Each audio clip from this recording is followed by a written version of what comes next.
Kecoh baru-baru ini berkenaan dengan penganjuran sebuah Liga Super Eropah yang dilaporkan ingin keluar daripada UEFA, Persatuan Bola Sepak Eropah, dan ingin menganjurkan liga mereka sendiri di mana 12 pasukan elit di Eropah telah pun dijemput untuk menyertai kejohanan ini dan mendapat perhatian yang sangat hebat termasuklah peminat-peminat bola sepak di Malaysia. Walaupun nun jauh di Eropah sana, tapi kita masih lagi memberikan minatlah terhadap apa yang berlaku. Untuk itu kita ingin berbicara mengenai kontroversi Liga Super Eropah.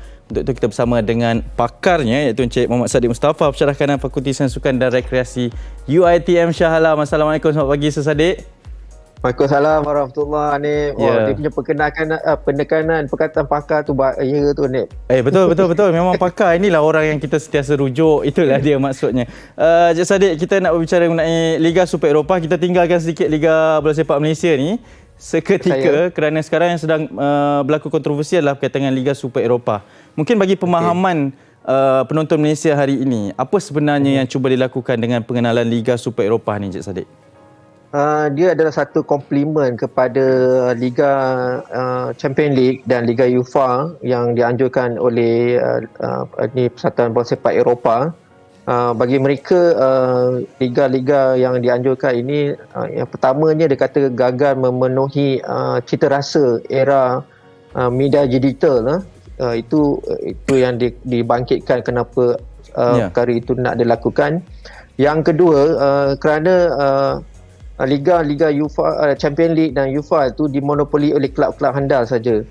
So bila ada Liga Super ini, dia memberikan komplimen kepada kelab-kelab lain yang tak dapat bertanding dekat Liga Champions League dan UEFA itu dapat bertanding selain daripada 12 pasukan tadilah.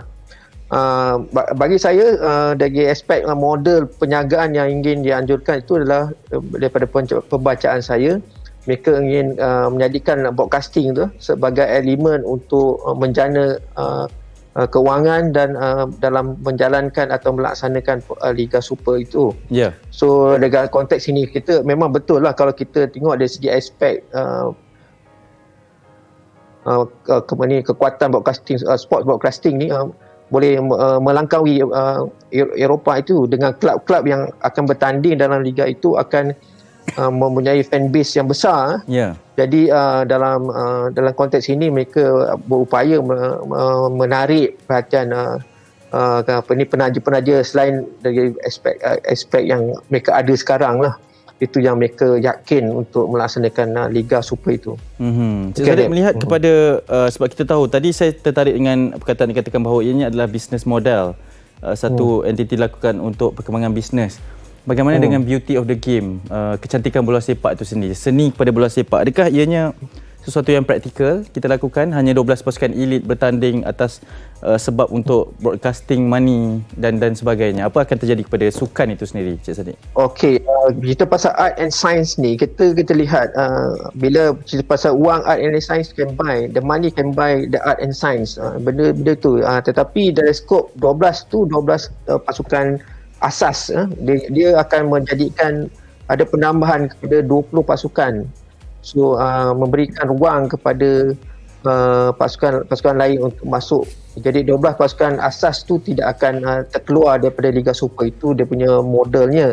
Dari segi kewangan tu, bila cerita pasal soalan awak tadi pasal seni itu kekal kerana pasukan-pasukan besar ini mempunyai pemain-pemain yang ternama, pemain yang kukuh dalam dalam bola sepak. Jadi mereka tidak risau itu. Attraction mereka adalah memastikan 12 pasukan base ini penyokong-penyokongnya sentiasa ada dekat sistem media sosial. Jadi untuk memastikan itu, mereka ada sebenarnya ada lebih kurang dalam 5,000 jam untuk liga itu untuk memanipulasikan dari segi broadcasting dalam media digital. Jadi bila seorang itu berbelanja lebih kurang 10 atau 30 pound sesaat, so impaknya seperti tim Manchester United, tim Real Madrid, tim Barcelona, dia akan menjanakan beratus juta, berbilion-bilion. Mereka boleh mencapai kepada 17 bilion euro untuk mereka mengaut keuntungan. So benda-benda ini semuanya cerita pasal sumber kewangan, dan ada juga unsur perjudian dalam aspek itu.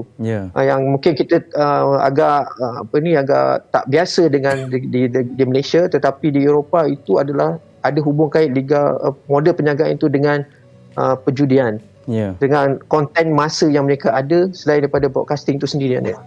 Secara teorinya Cik Saddiq melihat sebab Presiden Real Madrid Florentino Perez mengatakan bahawa ini adalah masa depan bola sepak dalam industri ini, sebab melihat kepada model American football juga dikatakan sebegini, pasukan elit dengan broadcasting, dengan pelbagai bisnes model yang diberikan. Adakah ianya masa depan bola sepak?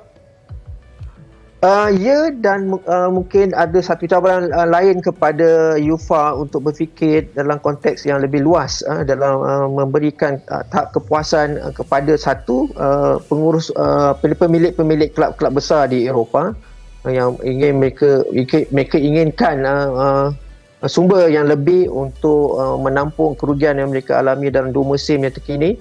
Yang kedua, mereka inginkan lebih penjanaan kewangan yang lebih luas untuk mereka beroperasi, kerana mereka ingin kekalkan sebagai kelab-kelab besar di dunia. Itu konsep monopoli ni jelas ada dekat situ kalau kita cerita pasal model kewangan ni, perniagaan ini. Jadi apa yang kita dapat di sini, pembangunan bola sepak di Eropah dan di England terutamanya adalah berasas kepada kepuasan penonton dan penyokong. Jadi sebab tu kita dapat lihat di England penyokong-penyokong menyuarakan pandangan mereka.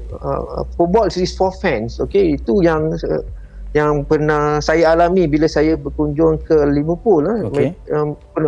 Rakyat tempatan merasakan kita orang luar datang tu mengambil hak mereka, hak keluarga mereka, kerana bola sepak itu adalah satu aspek sebahagian daripada kehidupan mereka dari segi sosial dan pembangunan keluarga mereka dan integrasi keluarga mereka di hujung minggu. Itu antara elemen-elemen kewangan yang dan perniagaan yang mengambil hak-hak society atau komuniti masyarakat setempat. Cik Saddiq, terima kasih banyak-banyak di atas perkongsian informasi berkenaan dengan kontroversi Liga Super Eropah. Kita insya-Allah akan hubungi nanti.